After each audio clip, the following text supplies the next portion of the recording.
vamos a iniciar. Recordemos que esta es la clase número 7, esta semana tenemos la tercera prueba y la próxima semana es una clase de repaso para el examen, ya que recordemos que el examen es obligatorio para todos los alumnos, sin importar cómo les haya ido durante el semestre, ¿ya? Y el examen, por lo mismo, se va a hacer la próxima semana una clase preparatoria que va a ser básicamente un resumen de todo lo que hemos visto hasta el momento. Dicho eso, comencemos con la clase de hoy día, donde vamos a terminar esta unidad para la prueba de este fin de semana.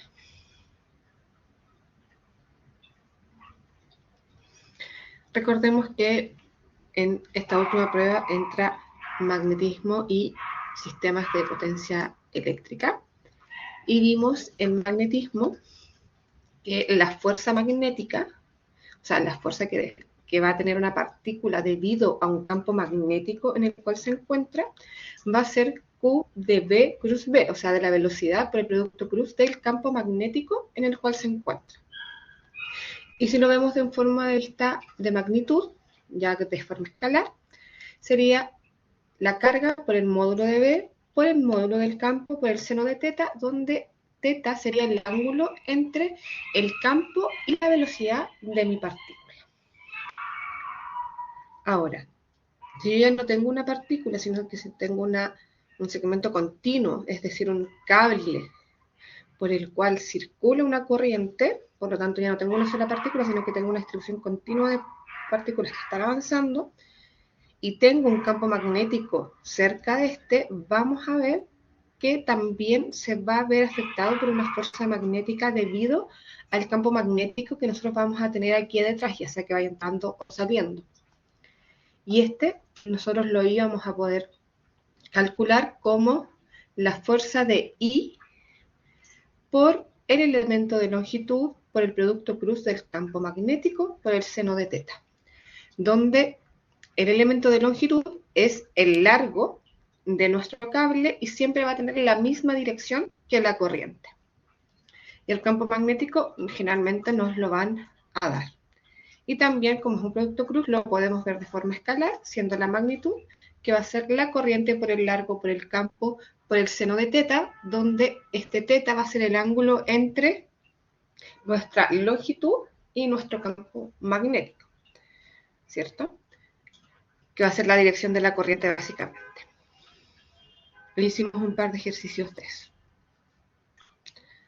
También vimos que si nosotros tenemos cargas en movimiento, vamos a poder obtener un campo magnético debido al movimiento de esas cargas. Y a través de la ley de Biot-Savart lo podíamos calcular con esta ecuación, o la ecuación que teníamos acá, la cual había que derivarla, que es lo que sucedía cuando teníamos un cable infinito. Y vimos cuál era su valor en ese caso.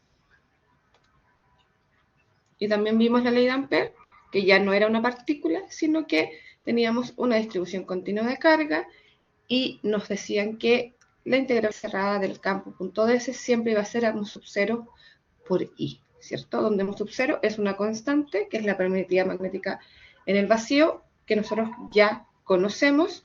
No se las puse acá o en la PPT del día de hoy, pero recordemos que mu sub 0 siempre vale 4pi por 10 a la menos 7, ¿ya? Siempre va a tomar ese valor.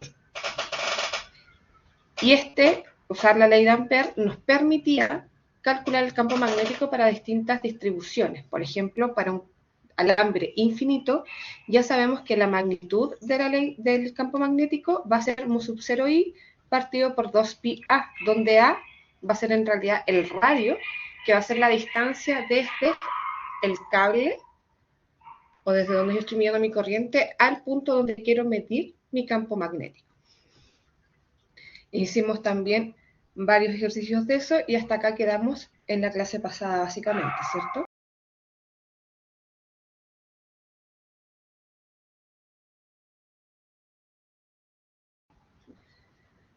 Ahora sí, continuemos con lo que corresponde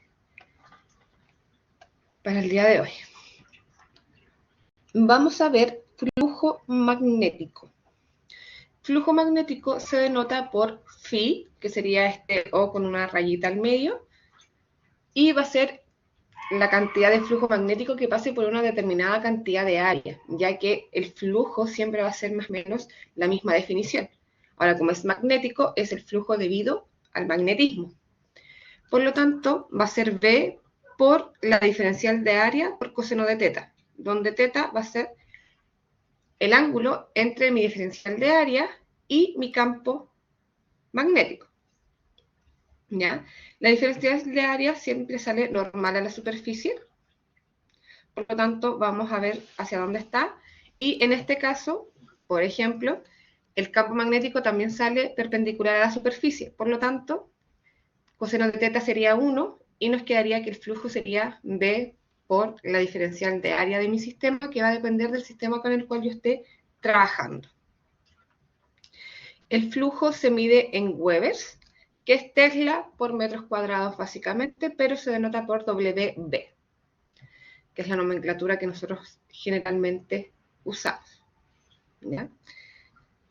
Obviamente, si es que mi campo magnético y mi área son perpendiculares, coseno sería de coseno de 90 y eso me daría 0, significa que no habría flujo en mi sistema.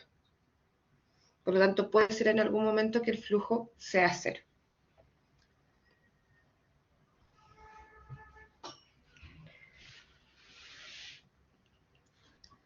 Ahora sí, continuemos. Ley de Faraday. Con Ampère y con Biot-Savart nosotros vimos que cargas en movimiento podían producir un campo magnético a su alrededor. Entonces Faraday dijo, si cargas en movimiento producen un campo magnético, entonces un campo magnético variable me generará una corriente o una FEM inducida, ya que íbamos a ver alterar todo el sistema que nosotros tenemos. Y para eso, ¿qué es lo que hizo Faraday? Hizo lo siguiente, puso un amperímetro conectado a una espira, o sea, un cable con una sola vuelta, tal como se pone acá, y puso un imán cerca.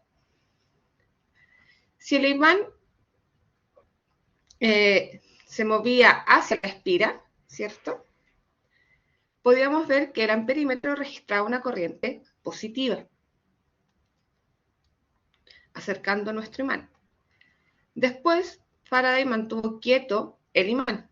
Al momento de dejar quieto el imán, el campo magnético dejó de ser variable, ya que no estaba variando en el tiempo.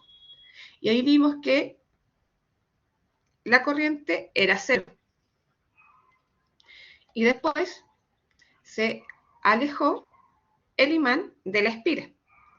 Y al momento de empezar a alejarse, se vio en el amperímetro que este registraba una corriente negativa. ¿Ya? Por lo tanto, se pudo ver experimentalmente que si yo tengo un campo magnético variable cerca de una espira que puede ser conductora, por supuesto, esta va a generar una corriente inducida, lo cual se puede reducir a una FEM inducida dentro de un sistema debido a que yo estoy cambiando el campo magnético que está a su alrededor. Y ahí tenemos la ley de Faraday, que me dice, una corriente puede ser inducida en un circuito a través de un campo magnético variable en el tiempo. El circuito se comporta de igual modo que si una FEM fuese inducida en el circuito durante el tiempo en el que el campo magnético está variando. Por lo tanto, yo le puedo dar una potencia. Y de ahí sacamos que la FEM, donde el voltaje se denomina por esta E, que es la FEM inducida que se ocupa para diferenciarla del delta V, ya que esta siempre va a ser inducida debido a un campo magnético. Va a ser igual a menos la diferencial del flujo magnético dividido en el tiempo, ya que eso me va a dar la tasa de cambio de nuestro sistema, donde el flujo nosotros lo podemos calcular como el campo magnético por el área. Por lo tanto, podríamos calcularlo. ¿En qué se mide la FEM? Como es un voltaje, se va a seguir midiendo en voltios. Y del mismo modo, yo puedo tener una corriente inducida, la cual va a ser la FEM dividido la resistencia que yo tengo en mi cable o en mi sistema, ya que la ley de Ohm se va a seguir cumpliendo. Por lo tanto, la FEM va a ser igual a la corriente por la resistencia, y de ahí obviamente sale que la corriente va a ser la FEM dividido por R, ya que al tener un cable o un sistema por el cual circula una corriente, nosotros sabemos que va a tener una resistencia simplemente por el hecho de ser un material resistivo. Dependiendo del material puede ser mayor o menor.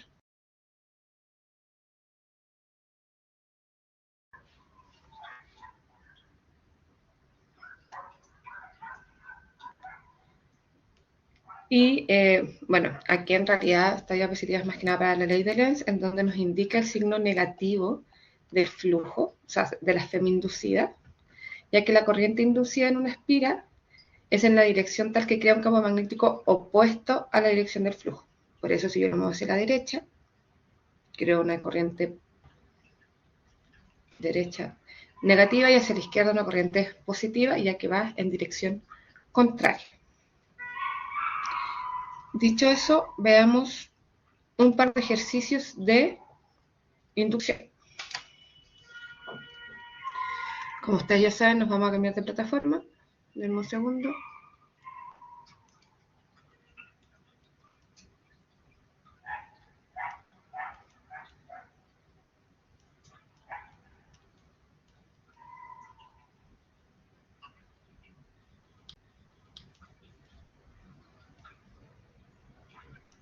Espero lo puedan ver bien. Si no ven bien, me avisen, chicos, por favor. Ejercicio 1. Nos dice: una bobina de alambre de 8 centímetros de diámetro tiene y está colocada dentro de un campo magnético de 1.8 Tesla. Si el campo se reduce a 0.7 Tesla, perdón, 0.6 Tesla en 0.2 milisegundos, determine A, la FEM inducida, y B, la corriente inducida si la resistencia del sistema es de 5 ohms. Vamos primero con la letra A. Recordemos que la FEM siempre va a ser menos de phi partido por dt, o sea, la diferencia de flujo dividido mi diferencia de tiempo. Si es que mi flujo es una ecuación diferencial que yo pueda integrar o derivar, lo voy a dejar como de esta forma. Pero en este caso a mí me están dando los puntos iniciales y finales. Por lo tanto, yo puedo escribir esto como menos la diferencia de phi dividido delta t, que sería la diferencia de tiempo. Esto sería menos phi final menos phi inicial dividido delta t. No tendríamos flujo final menos flujo inicial del sistema. Vamos a calcular el flujo por separado.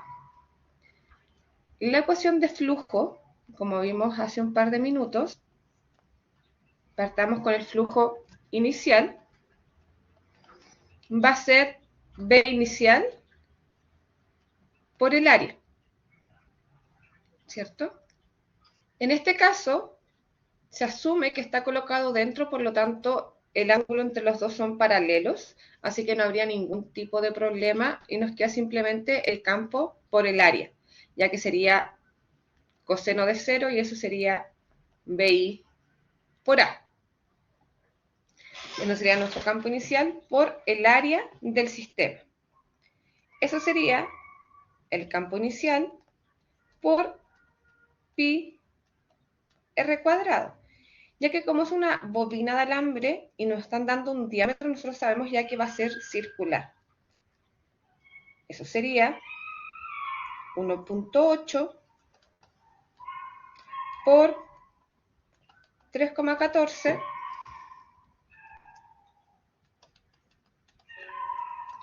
por 0.04 al cuadrado, ya que como aquí me están dando el diámetro, tengo que sacar el radio, que serían 4 centímetros, pero lo vamos a poner siempre en sistema internacional, que sería en metros.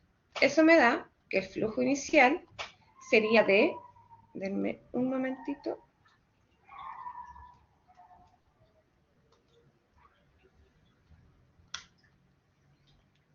0.0090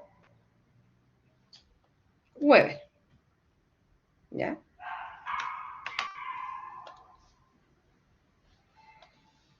Teniendo eso, calculo el flujo final.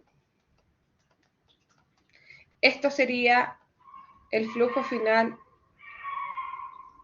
por el área, o sea, 0.6 por 3,14 por 0.04 al cuadrado. Eso nos daría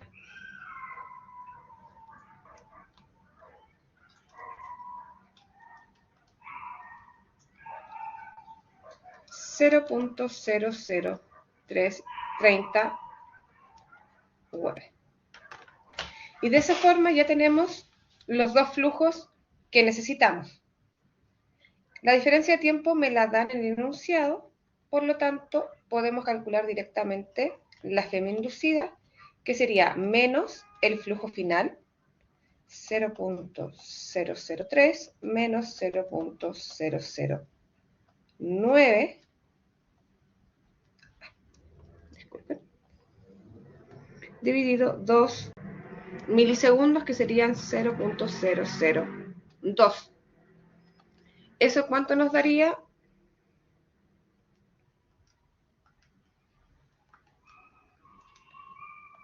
3 volts positivo.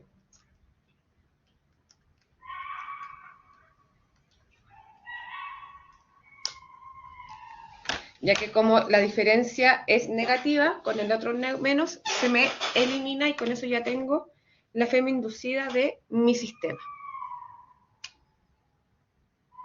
¿Se entiende la parte A, chicos? Un minutito para que lo anoten, me avisan si es que tienen alguna duda.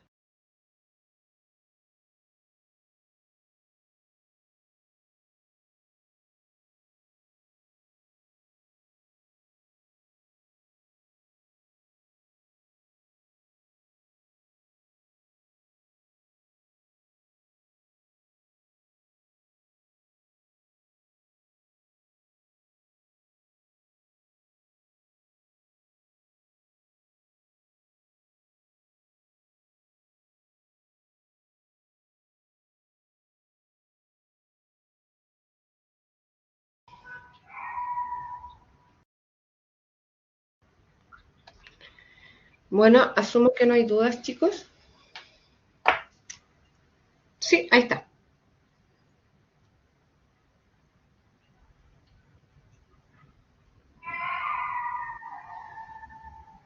De nada. Vamos a la parte B. Lamento, no sé si escuchan mucho el perro, pero espero me puedan escuchar bien. Nos dicen, la corriente inducida si en el sistema hay una resistencia de 5 ohms. Recordemos que siempre nosotros podemos aplicar la ley de Ohm, por lo tanto, la corriente va a ser igual a la FEM inducida dividido la resistencia.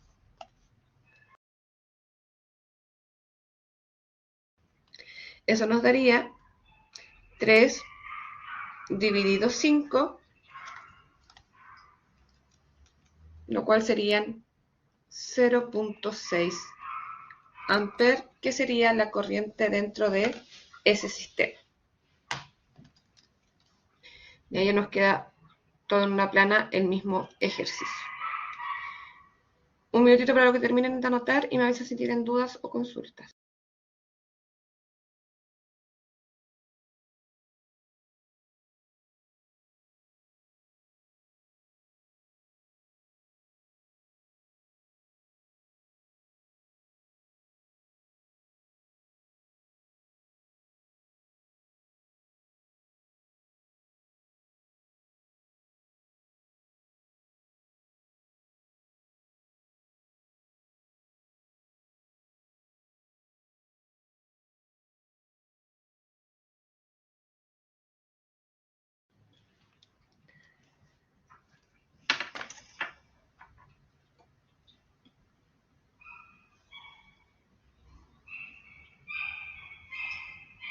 asumo que no hay dudas. Vamos con el siguiente ejercicio. Mejor lo vamos a hacer en la otra plana.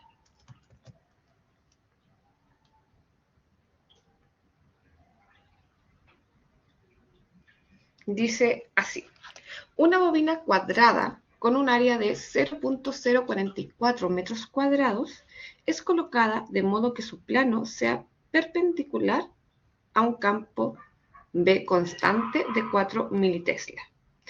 Si la bobina gira hasta una posición paralela al campo en un lapso de 0.3 segundos, determine la FEM inducida.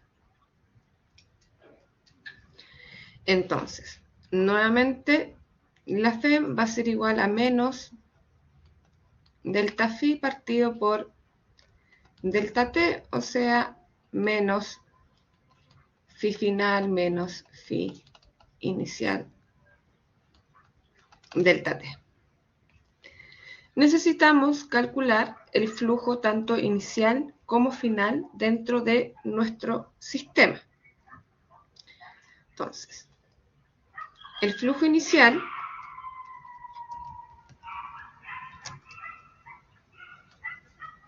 va a ser el campo magnético por el área por el coseno de teta inicial. Me voy a separar aquí. De forma inicial me dicen que el plano sea perpendicular al campo. Fíjense que es el plano. Eso quiere decir que si yo pongo aquí un circulito, como que si esto fuera hacia allá, el plano obviamente va a ser esto que está aquí. Eso quiere decir que mi campo magnético va a tener un ángulo de 90 grados y la diferencial de área también va a tener un ángulo de 90 grados con respecto al plano en el cual yo me encuentro, que es perpendicular. Por lo tanto, vamos a tener que teta inicial es igual a 0 grados. Coseno de 0 es 1. Por lo tanto, esto sería B por A. Recordemos que estamos hablando de flujo inicial. Se me borró la I. Inicial sería el campo inicial por el área. Eso sería 4 por 10 a la menos 3 por 0.044, ¿cierto?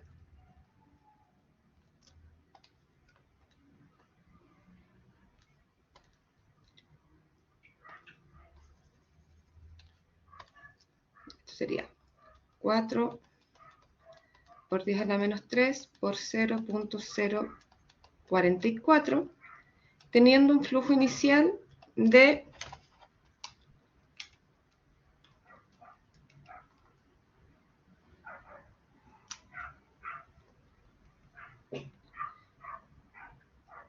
176 por 10 a la menos 6 UV. Y tendría el flujo inicial. Ahora, el flujo final sería el campo magnético final por el área por coseno de teta final. En este caso, me dicen que la exposición queda paralela al campo. Eso quiere decir que yo voy a tener mi sistema así. Por lo tanto, el campo va a ir para allá,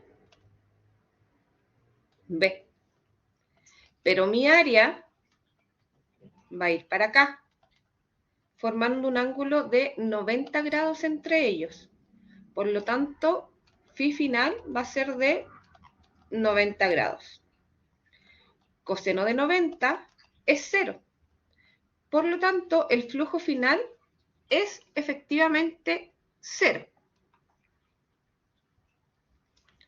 Eso va a hacer, entonces, que la FEM sea phi inicial dividido delta t. Ya que el menos con el menos se me hace más, por eso me va a quedar positivo. Y esto sería 176 por 10 a la menos 6 dividido 0,3. Esto nos quedaría 586,7 por 10 a la menos 6 volt, que sería la FEM inducida en este caso por esta bobina cuadrada al ser girada en 90 grados. Ya que recuerden que no es lo mismo el plano que el área propiamente tal. ¿Se entiende la lógica de este ejercicio, chicos? Les doy un minuto para que lo anoten, no sé si tienen dudas o consultas, o ya han estado un poco callados.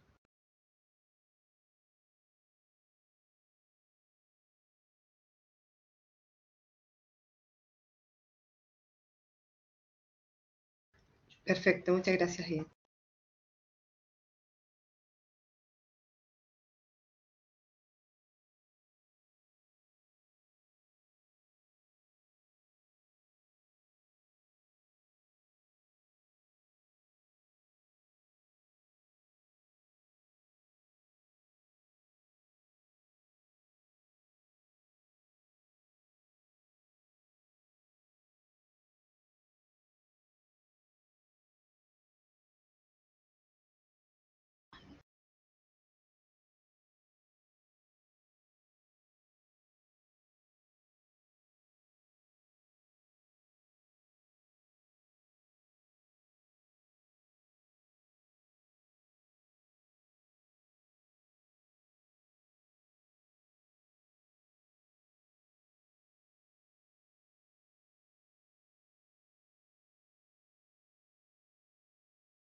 Ya, vamos con el ejercicio que viene. Yo creo que nos alcanza acá. Así que vamos a ponerlo aquí. Mejor.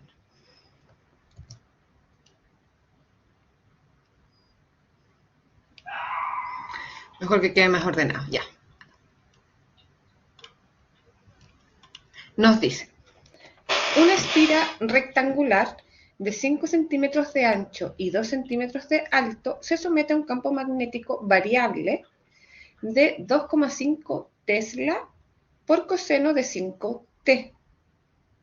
Si el eje de la espira forma un ángulo de 30 grados con las líneas de campo, determine la FEM inducida. Entonces, en este caso, ¿qué es lo que nosotros tenemos?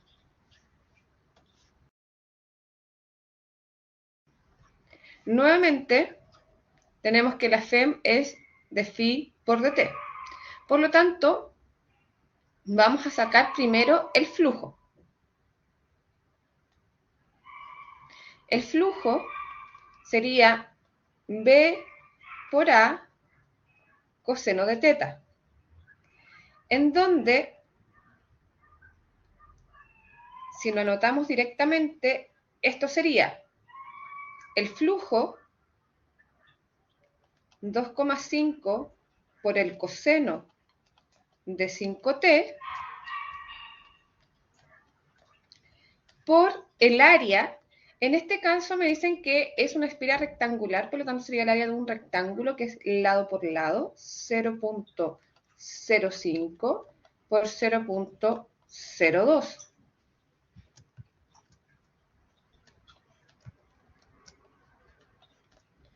Por el coseno de 30, ya que me dicen que forma un ángulo de 30 grados con mis líneas de campo. Por lo tanto, puedo ver cuánto va a valer mi ángulo. Teniendo eso, puedo calcular el flujo en función del tiempo. Por lo tanto, voy a poner phi de t va a ser ¿cuánto?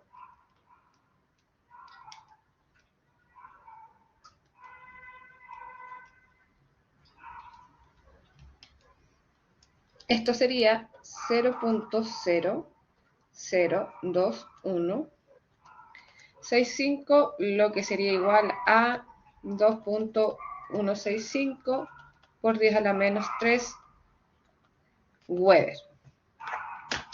Perdón. Ahora sí. 2.165 por 10 a la menos 3 coseno de 5t Weber, que sería nuestra unidad, pero va a depender del tiempo, ya que nuestro campo magnético sí va a ser variable en este caso. Teniendo ya nuestro flujo, vamos a ver la FEM. La FEM sería menos de phi partido por dt.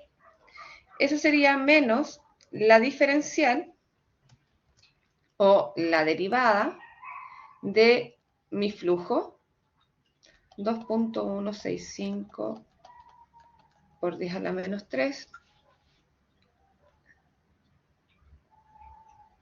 por coseno de 5t dividido dt. Todo lo que no dependa del tiempo yo lo puedo sacar de mi derivada. Por lo tanto, me quedaría que menos 2.165 por 10 a la menos 3 por la derivada de coseno de 5t con respecto al tiempo. Y ahora esto lo trabajo como una derivada normal. Recordemos que la derivada de coseno de nx con respecto a x siempre va a ser n seno de nx, ya que la derivada del coseno es seno. Por lo tanto, en este caso, la derivada de coseno de 5t con respecto al tiempo sería 5 seno de 5t. Y derivamos directamente nuestro sistema. ¿Por qué? Porque depende del tiempo, no como lo hicimos en los dos casos anteriores donde yo tenía un flujo final e inicial establecidos. Por lo tanto, la FEM sería menos 2.165 por 10 a la menos 3 por 5 seno de 5t, lo que nos daría menos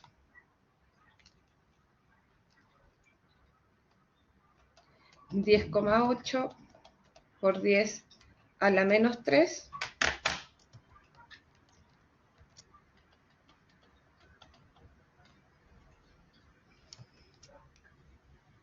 seno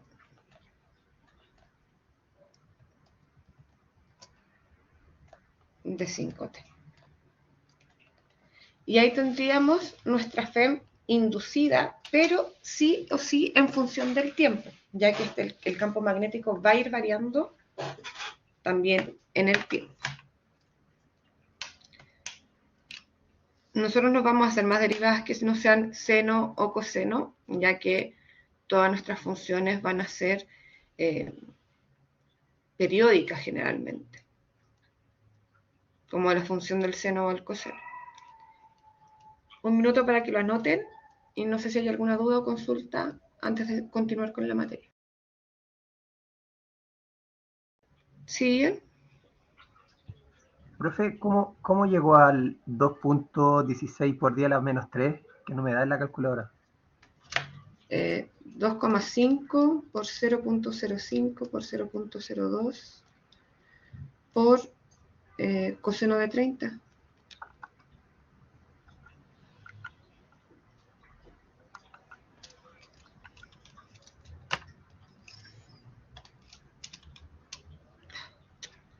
Sería la multiplicación de eso, con eso, con eso. 0,05 por 0,02 por 2,5 por coseno de 30. Sí, lo calculé nuevamente y me dio lo mismo. Ahí sí, profe. Gracias. Ya, de nada.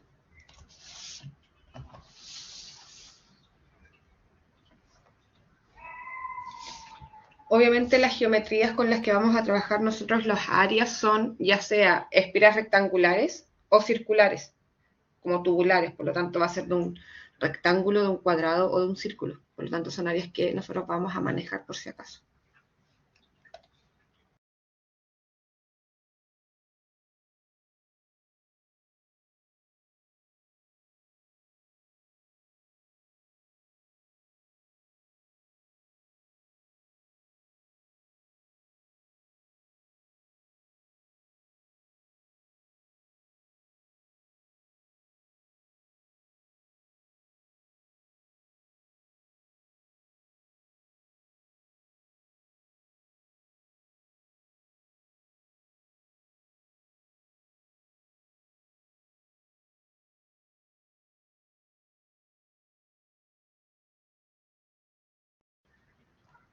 Asumo que no hay dudas, así que vamos a volver a la PPT.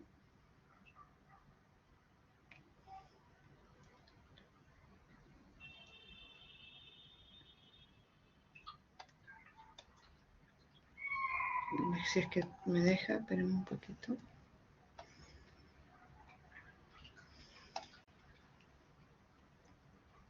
Ahora sí.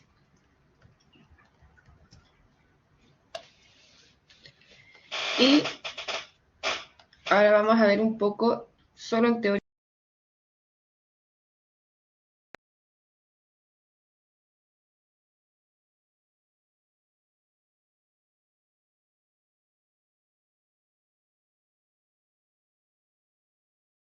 Y para entenderlos, vamos a ver un poco cómo funciona la generación de la energía. Entonces, recordemos que cuando yo tengo un campo magnético variable en el tiempo, tengo una FEM inducida que nosotros ya sabemos que también va a ser variable en el tiempo, si es que yo siempre la estoy cambiando. Eso va a hacer que no tome un valor constante, y de ahí sale lo que nosotros conocemos como corriente alterna, que es una corriente o un circuito en donde nuestras fuentes no van a ser continuas como habíamos estado trabajando, como vimos en circuitos, sino que va a ser de forma alterna. De hecho, nosotros vimos corriente alterna, así que ya vimos estas ecuaciones. Por lo tanto, si yo tengo un campo magnético variable, voy a tener una fuente sinusoidal, por lo tanto, voy a tener un circuito de corriente alterna, en el cual voy a tener una frecuencia angular, voy a tener una frecuencia, voy a tener un periodo, voy a tener el voltaje máximo, voy a tener mi longitud de onda, etc. ¿Cierto? Ver cuántas oscilaciones se hacen por minuto, todo lo que caracteriza a mi corriente alterna.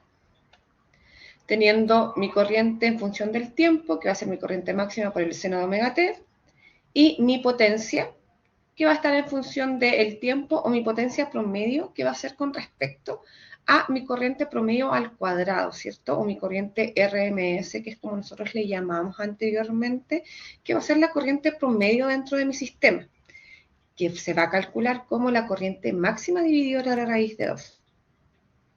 Y también voy a poder tener mi voltaje RMS, que va a ser mi voltaje máximo dividido por la raíz de 2, donde el voltaje máximo, ¿cierto? Vmax va a ser la corriente máxima por la resistencia que esté presente dentro de mi sistema, ya que nuevamente se va a seguir cumpliendo la ley de Ohm que nosotros conocemos. Teniendo eso, pequeño recordatorio de corriente alterna, veamos cómo nosotros podemos tener circuitos monofásicos o trifásicos que van a ser de generadores. Y vamos a tener aquí un circuito monofásico. Se llama circuito monofásico porque tiene solo una fase, en donde mi circuito va a constar de una espira, que puede ser circular o rectangular como se ve acá, que va a tener aquí un rotor externo, el cual lo va a poder hacer girar, y cada uno de estos terminales va a estar conectado en este caso a una ampolleta. Y alrededor de esta espira se va a poner un campo magnético constante, ¿ya? Aquí tenemos el polo norte, aquí tenemos el polo sur, por lo tanto hay un flujo magnético directo en esta zona de mi sistema con el cual nosotros vamos a estar trabajando. Lo que vamos a hacer para generar energía en este circuito va a ser empezar a rotar este alambre. Al momento de empezar a rotar el alambre, el campo magnético también va a ir variando dentro de mi alambre. Por lo tanto, voy a tener una FEM inducida o una corriente inducida, la cual va a pasar por mi ampolleta y la va a encender. Así voy a poder generar energía, en este caso aprovechándome del campo magnético, y estoy transformando en energía mecánica de rotar este alambre para poder generar energía. Monofásico porque tiene solo una fase, ya que se supone que esto gira a una velocidad constante.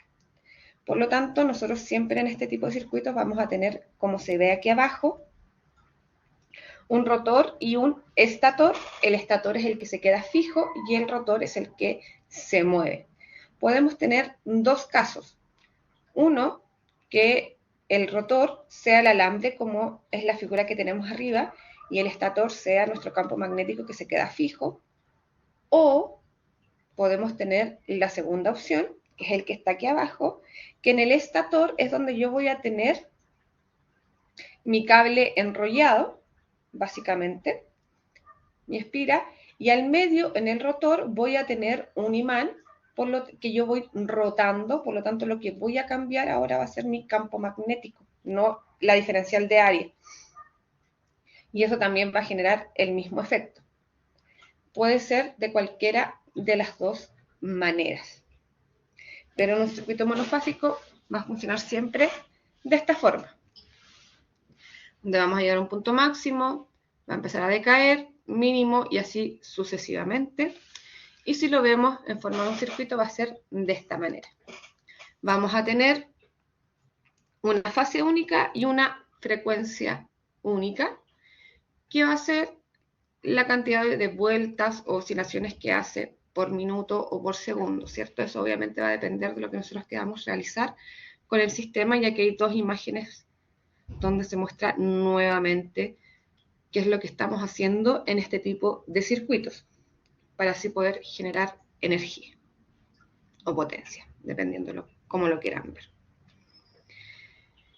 Y si también están los circuitos monofásicos, que son estos, y están los circuitos trifásicos. Se llaman trifásicos porque tienen tres fases, valga la redundancia, en donde cada una va a estar separada y van a tener fases distintas inicialmente. En este caso, generalmente se hace de esta forma, en donde vamos a tener nuestro alambre o nuestra bobina enrollada en distintos puntos, 1, 2 y 3 puntos. Acá también se puede ver rojo, azul y verde, que serían 3 bobinas que están enrolladas, y al medio tendríamos nuestro imán, que sería el rotor, ¿cierto? Y de forma estática estarían las bobinas. Y el rotor va a empezar a girar el imán haciendo o generando un campo magnético variable en el tiempo, haciendo que cada uno de estas bobinas reaccione de distintas formas y tenga una FEM inducida, que van a tener la misma amplitud máxima, pero van a estar desfasadas entre sí, por supuesto. Obviamente no es llegar y ponerlos, tienen que tener cierto desfase característico para que no vaya a haber ningún problema entre ellas ni ningún defecto eléctrico cuando nosotros estemos trabajando. ¿Ya? Pero eso ya vamos a llegar. Acá vemos las tres fases, Y acá tenemos una forma un poco más directa de verla, en donde podemos ir viendo cómo se va cambiando en cada una cuando nuestro imán, o que sería nuestro rotor en este caso, va a ir moviéndose, ya sea en forma horaria o antihoraria, y la corriente va a ir cambiando en función del tiempo, donde vamos a tener puntos máximos y mínimos dependiendo de la bobina con la cual nosotros estemos trabajando.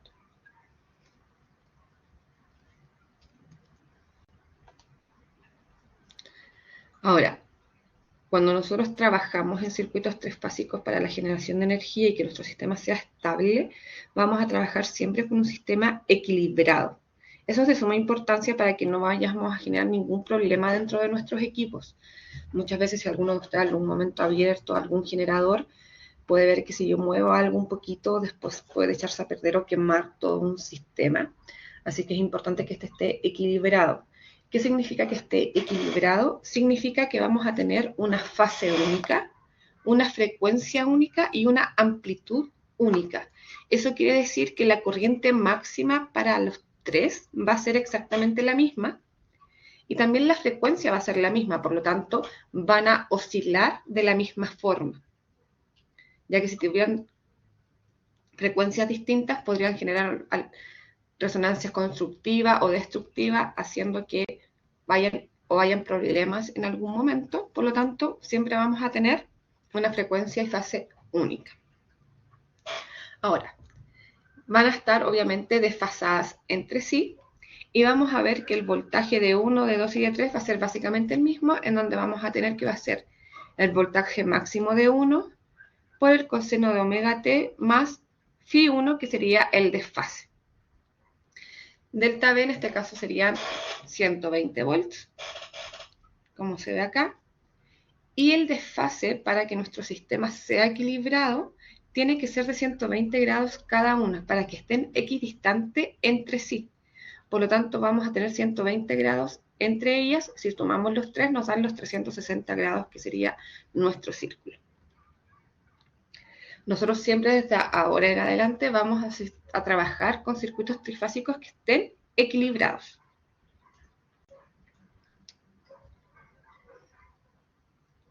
Y dentro de eso podemos ver conexiones como, por ejemplo, la que está acá, que es como una Y, ¿cierto? Eso va a hacer que dependiendo del tipo de circuito que yo tenga, voy a tener líneas de voltaje y mi voltaje neutro, donde BL va a ser mi voltaje de línea, que va a ser el voltaje entre mis fases, y BF, que sería el voltaje de fases, que sería el voltaje entre la fase y mi neutro. Va a depender del tipo de conexión que tengamos, como vemos adelante, si mi voltaje de línea y mi voltaje de base son o no iguales, ya que va a depender de la conexión que tengamos. Ahora, si yo tengo mi circuito trifásico, puedo calcular su potencia para poder el consumo energético. Por lo tanto, como yo tengo tres fases, mi potencia total en el tiempo va a ser la suma de esas tres fases en el tiempo. O sea, de esas tres potencias en el tiempo, obviamente en el mismo tiempo, por supuesto. Si el sistema está equilibrado, vamos a tener que la amplitud es la misma y la fase es la misma. Por lo tanto, nos va a quedar de esta manera. Si el circuito es resistivo, significa que la fase es 0, por lo tanto, la potencia me va a quedar 3 veces el voltaje de fase por mi corriente de fase, lo cual lo podemos poner de esta manera. Voltaje de fase al cuadrado dividido la resistencia, ya que cambiamos la corriente por voltaje dividido resistencia. Y tengo la potencia en función del tiempo. Ahora, si es que yo me quiero independizar del tiempo, aquí esto debería haberse borrado, vamos a tener que la potencia promedio de nuestro sistema va a ser 3 medios de V sub 0 cuadrado dividido R, donde V sub 0 va a ser el voltaje máximo que va a tener nuestro sistema. Y con eso puedo calcular la potencia con la cual va a trabajar mi sistema completo, en cualquier sistema trifásico. No sé si hay alguna duda o consulta hasta acá, chicos. Recuerden que me pueden ir preguntando.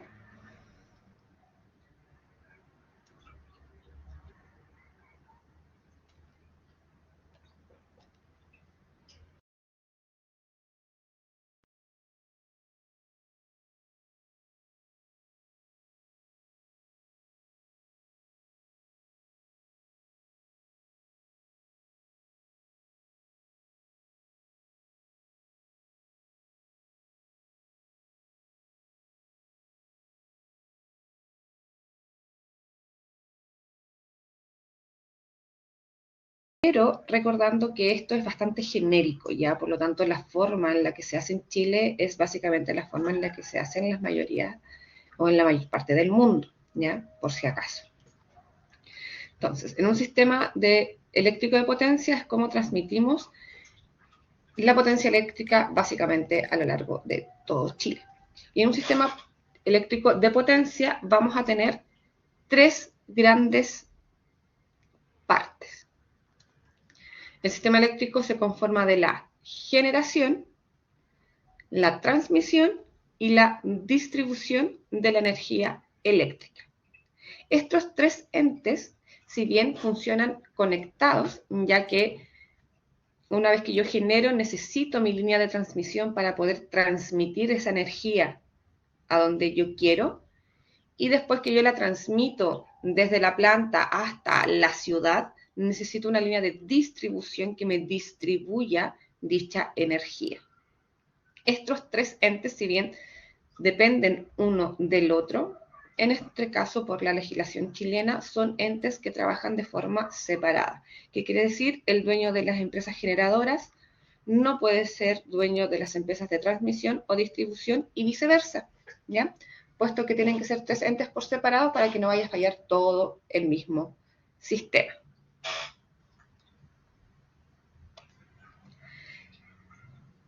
Y siempre funciona en tiempo real, en donde yo voy a tener mi planta generadora de energía, en donde voy a generar de alguna forma mi energía eléctrica. Después voy a pasarla, saliendo de la planta generadora, a estaciones de transmisión, que van a ser de alto voltaje, donde vamos a subir las líneas de transmisión, subir el voltaje y transportarlo hasta el lugar donde nosotros necesitamos. Estas grandes líneas generalmente son las que se ven en la carretera, ya que estamos transmitiendo el sistema, y después lo bajamos a las líneas de distribución, que estas líneas se encuentran generalmente cerca de las ciudades y muchas también dentro de las ciudades mismas, ¿ya? Podemos ver en varias comunas centros de distribución o subestaciones de distribución eléctrica. Y esta estación lo que hace es que baja el voltaje y con postes mucho más pequeños, ya que no necesitamos tanto voltaje, se distribuye la energía hasta el distribuidor final, ya sea la empresa o el consumidor final, que serían los hogares, ¿cierto? No importa el tipo de consumidor que sea. El gran problema de esto es que siempre es en tiempo real. Por eso muchas veces las energías renovables, sobre todo la del sol, no se puede ser tan utilizado, no la ocupamos tanto como quisiéramos, puesto que cuando se ocupa energía en la noche no tenemos energía solar.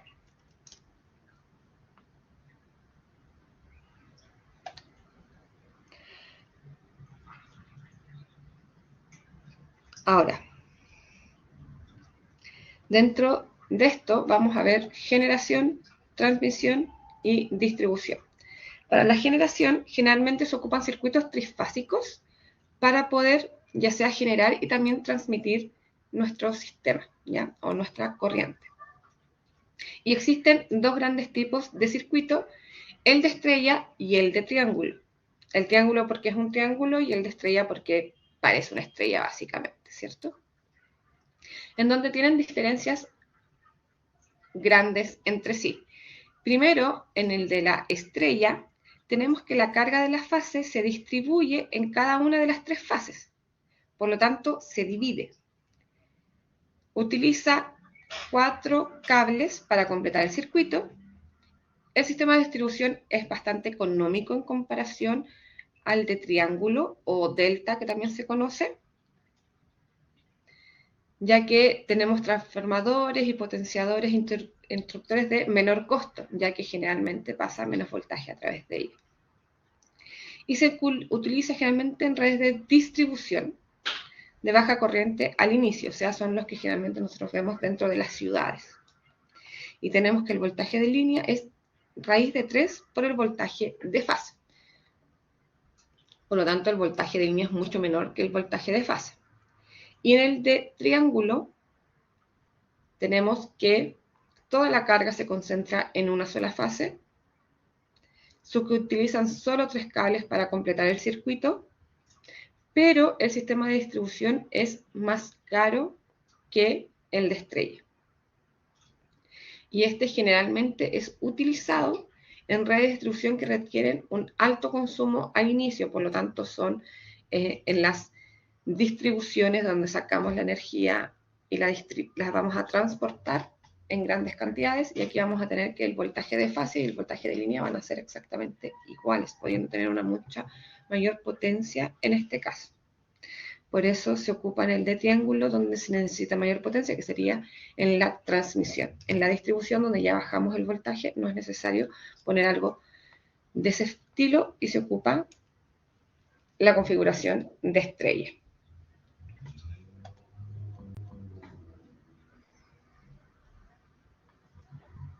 Esto ya lo vimos, nos dicen básicamente que la generación trifásica de alta potencia va a ser con un generador, que es un mecanismo que energiza de energía primaria, ¿cierto? Ya sea mecánica, porque en este caso nosotros estamos haciendo rotar algo y esa energía, que es la energía que empleamos para hacer girar nuestro sistema, es la que nosotros estamos transformando a la larga en energía eléctrica a través del magnetismo. Y obviamente podemos tener nuestra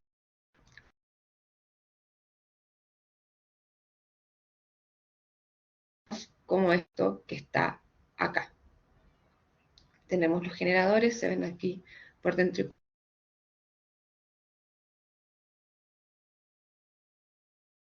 estator es simplemente lo que está dentro, pero vamos a tener un armado bastante grande. Todo este metal que está acá es súper necesario, chicos, ya que generalmente, si se fijan, todos estos generadores están hechos por múltiples capas de metal y generalmente hay unos pequeños espacios entre ellos, y eso es para que baje la temperatura y no se caliente el sistema. Esa diapositiva, lo siento, no debería haber estado ahí porque ya la vimos. Y vamos con la generación más detallada. La energía eléctrica se mide en watts hora, que es la potencia consumida por una unidad de tiempo, que en este caso sería por una hora. Un watts hora son 3.600 joules consumidos, ya que son un joule por segundo. Y esta energía nosotros la podemos sacar de múltiples formas. Acá tenemos principalmente las renovables, que sería térmica, solar, eólica, geotérmica, etc. Y vamos a tener lo siguiente. Energía primaria, toda la energía que nosotros podemos sacar del sistema. No renovables, gas natural, petróleo, uranio, que sería energía nuclear, y carbón, que son las más utilizadas.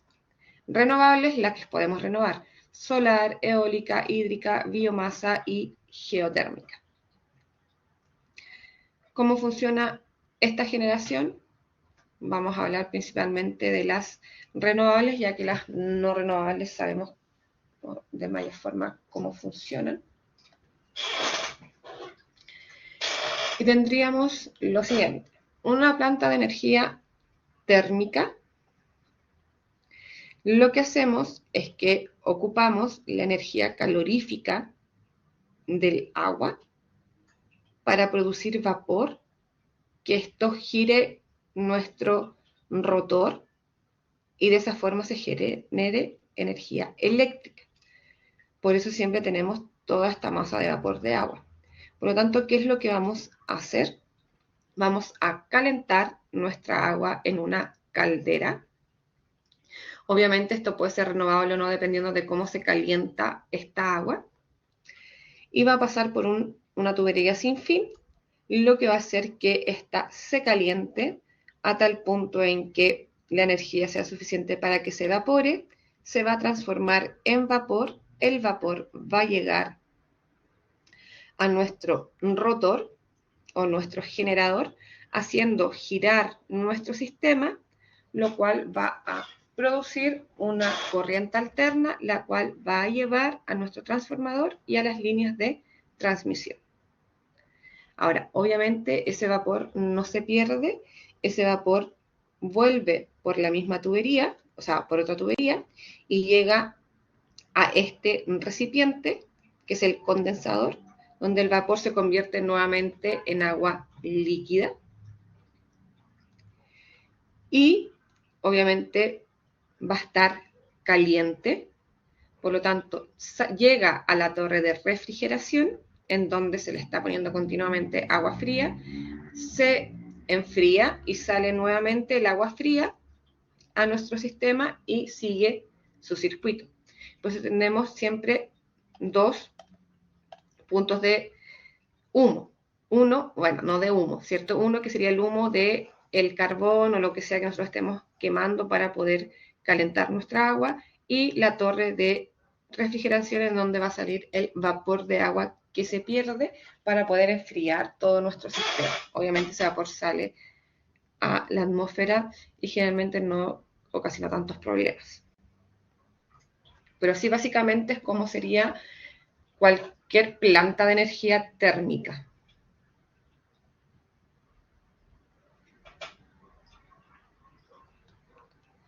Vamos ahora con la energía hidroeléctrica.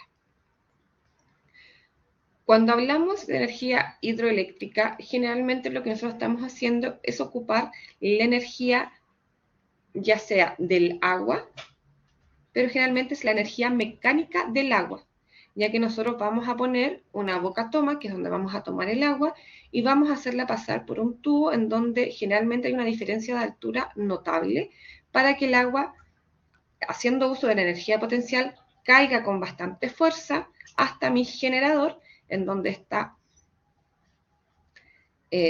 agua llega por la tubería, donde aquí yo tengo mi rotor, la hace girar con la fuerza que llega, genera un campo magnético variable y este transforma mi energía y nuevamente la transporta a mi sistema. Obviamente el agua dentro de una central hidroeléctrica después sigue la tubería y es devuelta a el cauce natural del río o ocupada para regar o algo por el estilo, dependiendo de dónde está nuestro sistema. Por eso se han construido bastantes centrales de paso donde se aprovecha la geografía del lugar en el cual se encuentran para aprovechar las caídas naturales del agua y así no tener que intervenir tanto el sistema. ¿Ya? Por eso la energía hidroeléctrica, si no hay una buena cantidad de agua o la altura del río desciende mucho, tenemos problemas con las hidroeléctricas, ya que no se genera la altura necesaria, por lo tanto, la energía necesaria con la cual tiene que caer el agua para que pueda hacer rotar mi sistema. Esa sería la energía hidroeléctrica, ¿ya? Si tienen dudas o les queda alguna cosita pendiente, me avisan, por supuesto, chicos. La energía solar, obviamente aquí tomamos nuevamente la energía del sol, energía calórica. Vamos a tener distintos tipos, pero generalmente están cóncavos. Lo que vamos a hacer es que la energía solar llega, calienta nuestro sistema, podemos tener tuberías, distintos tipos. Nosotros nos vamos a enfocar en este, que es un tubo, que es el que está acá en Atacama, donde todas estas pantallas solares están apuntando en ángulo tal que cuando incide la luz, caliente y refleje en la parte más alta de esta torre de sales. Eso va a hacer que las sales que están aquí arriba se calienten y nuevamente con agua vamos a calentar el sistema, el vapor va a hacer girar nuestro rotor y vamos a generar energía. ¿Ya? Si se fijan, básicamente en todos es muy similar el proceso de cómo vamos a ir generando la energía en todos nuestros procesos. Energía eólica, nuevamente tenemos lo mismo. Si vemos una hélice desde cerca, vamos a ver básicamente esto. Aquí están las aspas, que sería la pala del rotor, ¿cierto? Que van a ser generalmente construidas de fibra de vidrio para que sean bastante livianas y puedan girar fácilmente. Al momento de que las aspas con el viento empiecen a girar, vamos a llegar a este multiplicador, que lo que va a hacer es que va a aumentar la velocidad de giro del eje. ¿Para qué? Para aumentar la frecuencia y así poder generar mayor energía, ya que si no, de repente no podríamos generar la energía suficiente que necesitamos. Y después de eso pasamos al generador, en donde va a estar nuestro rotor girando con una frecuencia estable gracias al multiplicador, ya que puede mantener una frecuencia estable, ya que el multiplicador no es constante. Y después nuestros conductores de electricidad que van a llevar nuestra electricidad a nuestra planta de tratamiento. Obviamente el soporte de la torre por dentro tiene que tener nuestros cables y tiene que soportar todo este sistema. De cómo gire nuestras aspas van a depender del material con el que están hechos, del largo y las dimensiones con las cuales se encuentran y obviamente de la posición en la cual nosotros los estamos poniendo. No solamente la posición geográfica, ya que obviamente se sabe que hay lugares que tienen mayor o menos viento, sino que también va a depender de la calidad de los vientos, ya que no todos los vientos son buenos para hacer energía eólica, la frecuencia de los mismos y también la orientación, ya que muchas veces no es lo mismo ponerlo dirección norte, dirección sur o dirección oeste, ya que muchas veces el viento tiene una cierta dirección, haciendo que podamos aprovecharlo a nuestro favor, ¿ya? Por lo tanto, si bien esto es solamente desde el punto de vista de la energía, para poder poner una torre tenemos que tener varias cosas en consideración.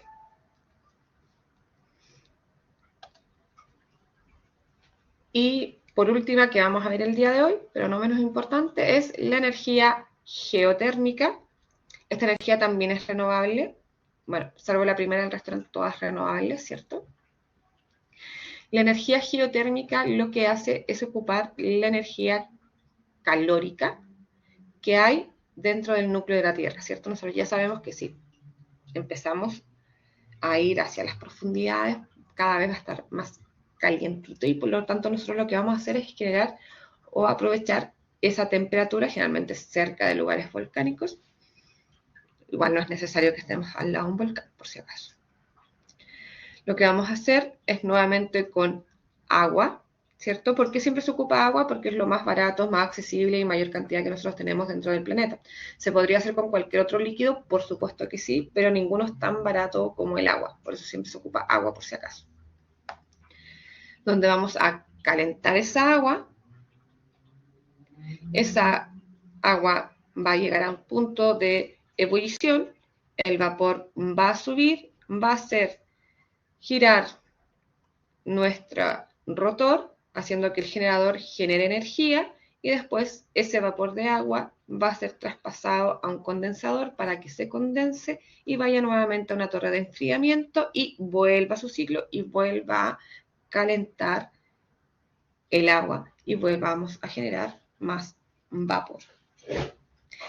En este caso sí hay una pérdida de agua, ya que siempre sale vapor tal como tenemos en este caso, pero no hay un gasto energético directo, ya que básicamente estamos sacándolo desde la tierra el calor. ¿Ya? Eso con generación de energía eléctrica. No sé si les queda alguna duda con algún punto o algún método de generación o si tienen alguna duda, chicos, antes de continuar.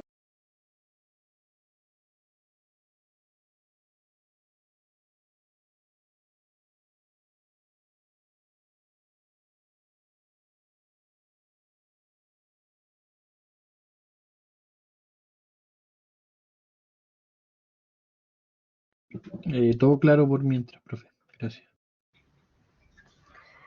Perfecto, muchas gracias Gustavo y Juan.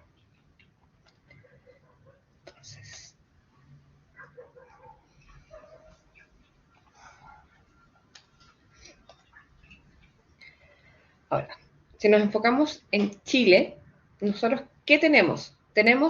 Esto está actualizado hace como 6 meses, por si acaso.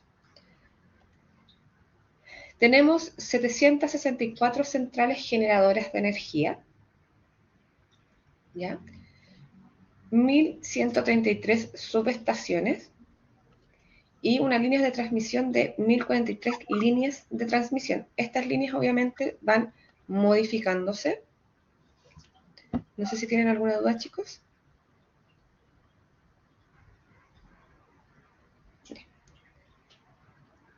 Pueden ir aumentando en capacidad. Todo esto yo lo saqué de infotecnica.coordinador.cl, siempre la están actualizando, se puede ver el estado de todas las centrales generadoras que tenemos nosotros acá. Ahora, en Chile, ¿cómo se trabaja? Se trabaja con una frecuencia de 50 Hz. Eso es importante ya que toda la red funciona a la misma frecuencia, de Arica a Punta Arenas. ¿Cuál es esa frecuencia? 50, ¿ya? Para que lo recuerden, siempre es la misma. Y el voltaje máximo que nosotros tenemos es de 220 volts, ¿cierto? Que es lo que sale en todas las casas. Profe, disculpe, ¿la frecuencia sería así como la velocidad o no? Claro, la cantidad de oscilaciones por segundo. Mm, 50 Hz significa que, recordemos que cuando yo tengo esto, ahí recién ¿Ya? tengo una oscilación. 50 Hz significa que hace 50 oscilaciones en un segundo. Ya. Por eso nosotros, si bien tenemos una corriente variable, usted no ve el foco de su casa parpadeando, porque Ah, entre el ya. punto máximo y mínimo hay 100 parpadeos por segundo, básicamente, porque llegamos al máximo y al mínimo dos veces. Por lo tanto, como 50, son 100. Por eso nosotros no alcanzamos a ver el parpadeo de las ampolletas, se podría decir. Ah, perfecto. Ya, ¿Ya? Que ya, es la ya lo cantidad siento. de oscilaciones. Es como es como, así como en el chileno, es como la luz que llega, así como a la lámpara, ¿no? Claro, siempre llega con esa Así frecuencia. coloquialmente. Sí. Ya. Y en el Ah, tubo perfecto. fluorescente se nota más la oscilación, Ya, el ya, parpadeo. oscilación, perfecto. Gracias, profe. De nada.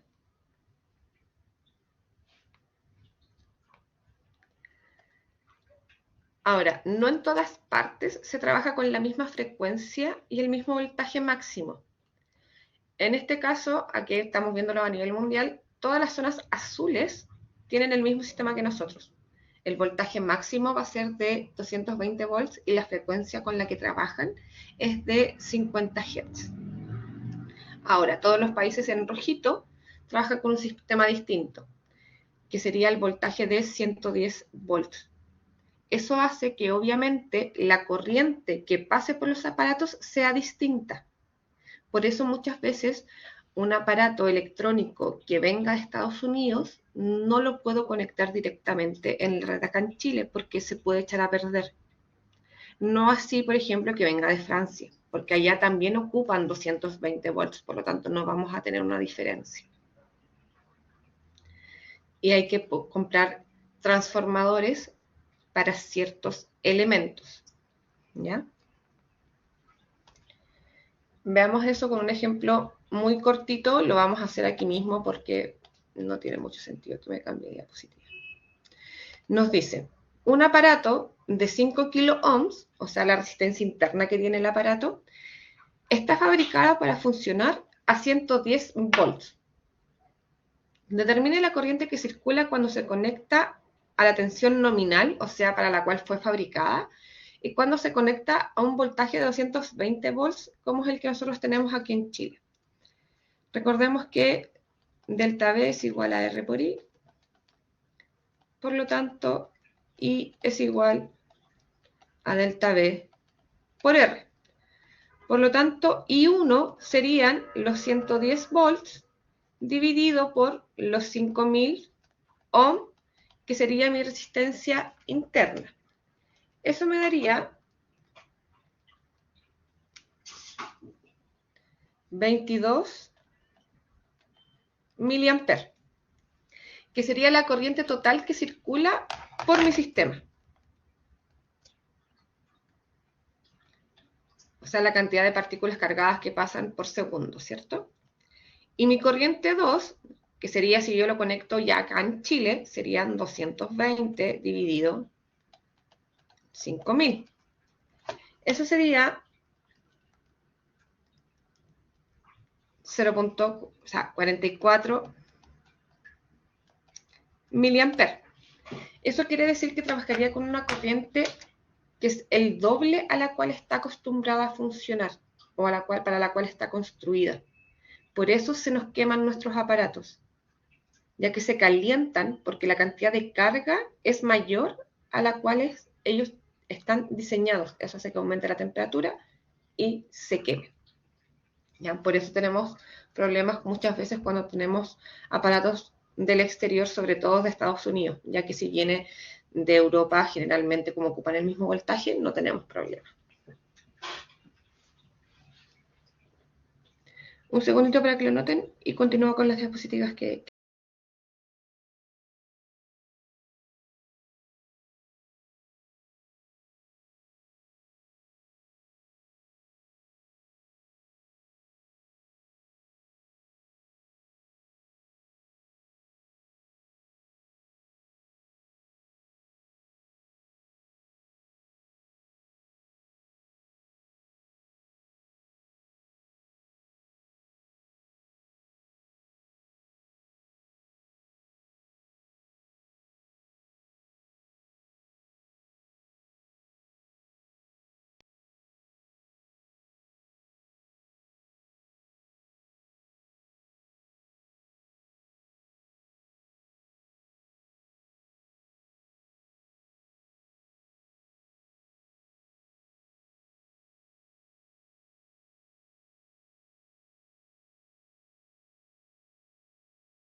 bastante alto en comparación a lo que nosotros tenemos en nuestros hogares. Vamos a llegar a una estación elevadora y vamos a elevar la tensión, por eso se llama elevadora, y la vamos a aumentar entre 110 a 380 kilovolts, llevándola a nuestras redes de transportes que van a ser nuestras torres de alta tensión, que son unas torres bastante grandes. Mientras más alta la torre es porque lleva una mayor cantidad de voltaje. Y vamos a transportarla en estas torres de alta tensión, obviamente con una separación determinada, y vamos a poder sentir aquí un campo magnético alrededor de las torres debido al movimiento de toda la carga que estamos manipulando. Vamos a llegar a una subestación de transformación en donde vamos a hacer una baja de tensión para poder transportarla de una forma mucho más fácil. Estas subestaciones están generalmente fuera de las ciudades, pero bastante cerca, donde ya se baja bastante. Y aquí la bajamos entre 25 a 132 kilovolts, donde vamos a tener torres de tensión ya un poco más pequeñas, de un tamaño más mediano. Llegando a la estación transformadora de distribución, esta es la que va a llevar y va a bajar ya el voltaje o la tensión a un nivel industrial.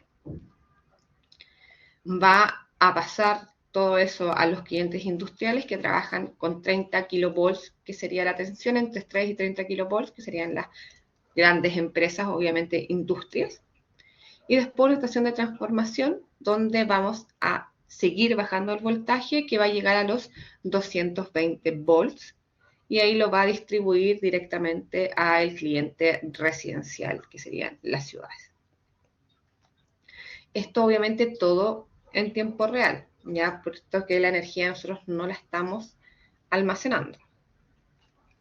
Ahora, ¿cómo transformamos esta energía para elevar el voltaje o disminuir el voltaje dependiendo de lo que yo quiera.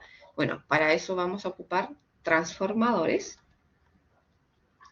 Y un transformador en realidad lo que hace es que me transforma el voltaje mayor a menor y funciona de la siguiente forma. Voy a tener dos inductores que me van a generar flujos magnéticos distintos y eso va a hacer que me dé una relación entre el voltaje que hay entre ambas terminales y el número de vueltas que tenga la espira con el cual yo estoy trabajando. Entonces, el voltaje 2 va a ser N2 partido por N1 por la diferencia de voltaje de 1. Esto quiere decir que si mi salida, por ejemplo, tiene mayor cantidad de vueltas que la inicial, el voltaje 2 va a ser mayor que el voltaje 1, por lo tanto lo estoy elevando. Pero si es al revés, estoy disminuyendo mi voltaje. En un transformador ideal no hay pérdida de energía. Nosotros trabajamos con transformadores que son bastante cercanos a los ideal, pero siempre hay una pequeña pérdida de energía dentro de ellos por si acaso. Y estos se verían así, los transformadores, ya sea por dentro o por fuera. Por fuera son estos que están acá, estos transformadores gigantes. Dentro de las subestaciones, estos son de alto voltaje, en donde aquí tenemos nuestro sistema y ya sea que subimos o bajamos el voltaje. Estos tubos que están acá son tubos de enfriamiento para que no se caliente el sistema, que son los mismos que están aquí. Y estos bushings son para evitar los campos magnéticos residuales que hay a través de ellos, porque como tenemos mucha carga en movimiento y mucho voltaje, se genera un campo magnético alrededor y estos bushings hacen que esto se elimine y que no cause perturbaciones al sistema, ya que obviamente aquí hay un campo magnético variable que estamos siempre controlando. Esos son los de las grandes estaciones de alto voltaje y en transformadores de distribución, que son los que nosotros vemos mayormente, nosotros los vemos aquí dentro de la ciudad, van a ser como estas cajitas que tenemos acá, donde van a ir bajando el voltaje desde mayor voltaje a menor voltaje, obviamente, que es lo que nosotros necesitamos dentro de los hogares. Siempre también están los brushings para evitar estos campos magnéticos alrededores que pueden perjudicar nuestro sistema y tener también pérdidas de energía. Eso, chicos, sería todo. La última parte de esta unidad es bastante materia propiamente tal, no es tanto ejercicio como podrán haber visto. Hoy día hablé un poquito más de lo normal. Así que hasta acá estaríamos. Recuerden que este fin de semana es la última prueba. No sé si hay alguna duda o consulta. Profe, la misma pregunta que Ian Peña, que serán la pregunta, ¿cómo será la estructura de la prueba? Así como para tener una idea, ¿más ejercicio o igual pregunta como de materia, como para focalizarnos mejor ahí en el estudio?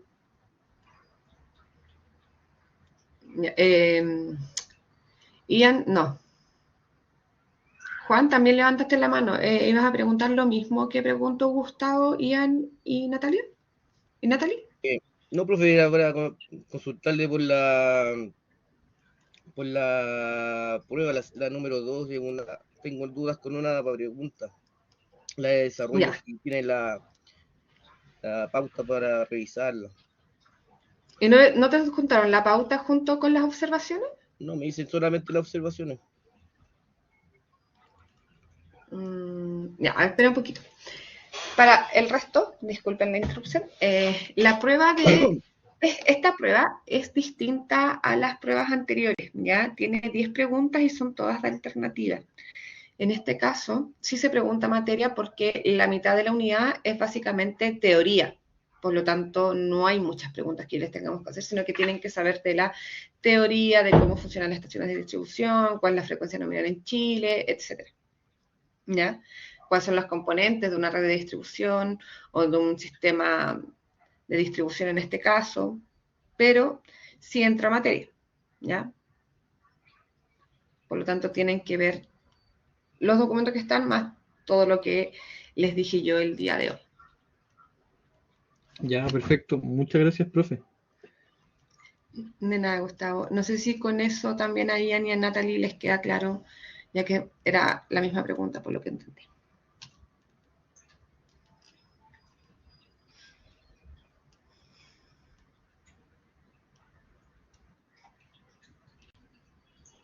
Perfecto. Y Juan, estoy viendo lo tuyo, dame un segundito.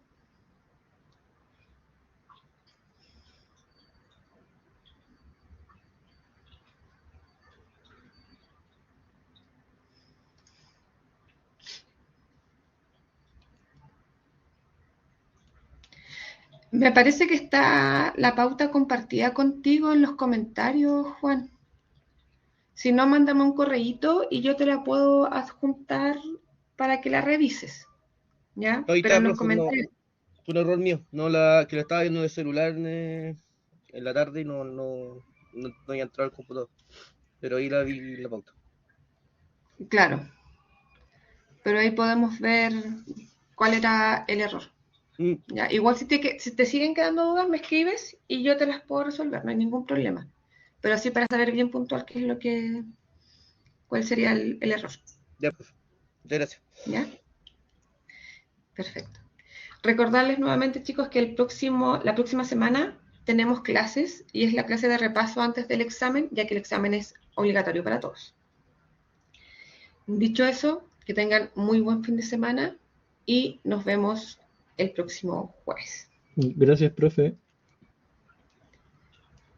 Gracias.